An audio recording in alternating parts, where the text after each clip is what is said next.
তো হচ্ছে আমাদের অন্য যে ভিডিওগুলো আছে, যেমন সকালে আমরা হচ্ছে ভিডিও করেছি রস নামানোর, রস নামিয়ে তারপর হচ্ছে রস ড্রামে ভরে আমরা নিয়ে গেছি হচ্ছে যেখানে রস পুরানো হয় বাড়ির উঠোনে গিয়ে হচ্ছে আমরা রস পুড়িয়ে রস ঢেলেছি এবং ওইখানে অলরেডি রস জ্বালানো হচ্ছে, জ্বালানোর কার্যক্রম চলতেছে।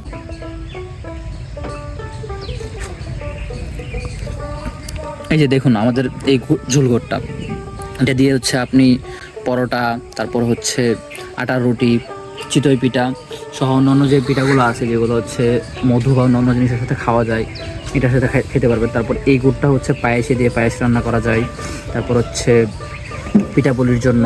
আর তাছাড়া এই যে নর্মালি ওইভাবে খাওয়া যায়, আমরা দেখা গেছে এই যে খাচ্ছি ওইভাবে, আলহামদুলিল্লাহ অনেক ভালো টেস্ট। এবং যদি আমি গানটা এইভাবে নেওয়া লাগবে না, জাস্ট আমি যে গুড়ের কাছে আছি, আমার কাছে মনে হচ্ছে যে আমি যখন যে নাড়া দিতে গেছি তখনই আমার মনে হচ্ছে আমি খেয়ে দেখি কেমন। আমাদের এই অথেন্টিক নির্ভেজাল খিচুড়ির গুড় অর্ডার করতে কল করুন স্ক্রিনে দেওয়া নাম্বারে অথবা ইনবক্স করুন আমাদের পেজে।